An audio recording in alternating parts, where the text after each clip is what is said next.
Retenez bien ce prénom. Âgé d'une cinquantaine d'années et originaire de Krinjambo. Dans quelques jours, il sera au centre de toute l'attention de ceux qui sont à la recherche de la vérité sur la mort d'Ahmed Bakayoko. Il était son majordome depuis près de 20 ans. Il était dans l'intimité du couple. Il avait toute la confiance de son boss, qui lui confiait tout, y compris sa sécurité alimentaire. Il était comme l'ombre du chef. Tous ceux qui ont véritablement côtoyé l'intimité de la famille d'Ahmed Bakayoko savent que c'est à lui qu'était confiée la sécurité alimentaire de la famille. Aucun aliment, aucune boisson, aucun médicament n'arrivait dans le ventre d'Ahmed Bakayoko sans passer préalablement par la gorge de Nestor. C'était son goûteur officiel. Cet ami d'enfance d'Ahmed Bakayoko depuis Adjamé et depuis l'époque des Farémois, ancien groupe de Louba qui faisait la loi dans la capitale dans les années 70 et 80, était par ailleurs cousin lointain de l'épouse de Ahmed Bakayoko.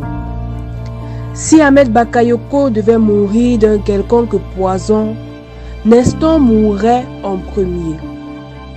Il consommait les mêmes aliments, nous rappelle le journal Petit Afrique, dont son dernier article sur les derniers jours de l'homme. La preuve, il a été le premier à subir de plein fouet les conséquences de l'irréparable qui a arraché Ahmed Bakayoko à notre affection. Il avait fait un malaise et avait perdu près de 20 kg quelques semaines avant que Ahmed Bakayoko commence à ressentir les premiers effets de la potion magique. Ahmed Bakayoko a été profondément peiné lorsqu'il a appris que son mentor, empereur, avait décidé d'attenter à sa vie. Il s'était senti terriblement trahi après toutes ces années de loyauté et de fidélité au service du cartel. Lorsque la santé d'Ahmed Bakayoko avait commencé à dégénérer et qu'il fallait l'évacuer d'urgence par avion, il avait exigé la présence obligatoire de Nestor au nombre des personnes restreintes autorisées à l'accompagner. Est-ce à dessein? La suite des événements nous donne raison. Les informations que nous avons font état de ce que Ahmed Bakayoko, sentant son heure arriver, à confier un testament bouleversant à Nestor, qui a autorisation de les dévoiler à un moment choisi par les deux hommes. Pourquoi le choix de Nestor? Les raisons sont simples. Première raison. Ahmed Bakayoko a voulu protéger sa famille et principalement son épouse Véro, en les éloignant de la traque meurtrière du cartel triangulaire Les Lagunes, Empereur, La Blanchot et le chimiste. Au cas où ceux-ci apprenaient que le précieux testament serait entre leurs mains. 8 gigas de documents vidéo, des notes vocales, des écrits, des confessions, des révélations, des documents numérisés, des photos, des enregistrements que Nestor a en sa possession. Deuxième raison, le sort de Nestor est malheureusement scellé. Les effets de la potion magique sont inéluctables sur son corps. Nestor subira bientôt le même sort que son boss Ahmed Bakayoko. Tout n'est qu'une question de temps. Alors, il apparaissait logique qu'il était la seule personne à même de détenir ces documents sans craindre pour sa survie. Où est Nestor? Le plan avait été déjà tracé. Lorsque la santé d'Ahmed Bakayoko était arrivée à son seuil crucial et que sa mort était inévitable, Nestor a disparu des écrans radars comme lui avait recommandé son boss. Il s'est volatilisé avec les précieux documents. Le plan était imparable. Même les services secrets français et ivoiriens ont du mal à repérer la trace du majordome. Nestor s'est volatilisé.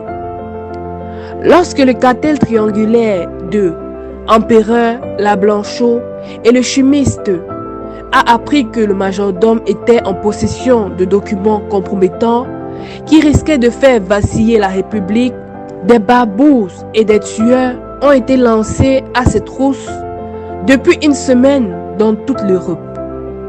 C'est une véritable chasse à l'homme qui a été organisée par les soins des services secrets du cartel et probablement des services français pour retrouver le majordome mort ou vif.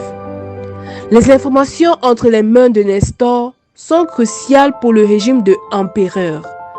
La République va bientôt vaciller à l'annonce de ces révélations fracassantes qui confessent 30 ans de vie de Ahmed Bakayoko au service du couple empereur et la Blanchot.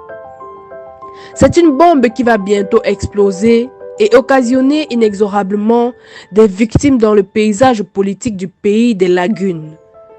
Des secrets d'État dévoilés par celui qui était le bras armé, l'homme à tout faire du cartel. Celui qui était le centre du dispositif sécuritaire et répressif depuis la prise du pouvoir du cartel. Le pays des lagunes s'apprête à vivre un moment important de son histoire. À ce jour, Nestor attire toutes les convoitises de ceux qui veulent profiter des informations en sa possession.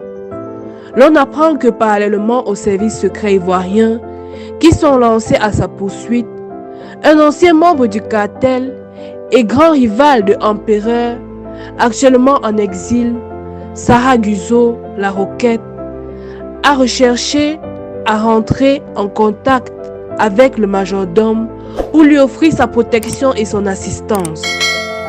Inutile de rappeler que des informations de ce calibre entre les mains de Saraguzo, la Roquette, feront de lui l'homme le plus puissant du pays. Merci d'avoir regardé cette vidéo. N'oubliez pas de vous abonner et d'activer la cloche de notification pour ne rien rater de la suite de cette histoire bouleversante.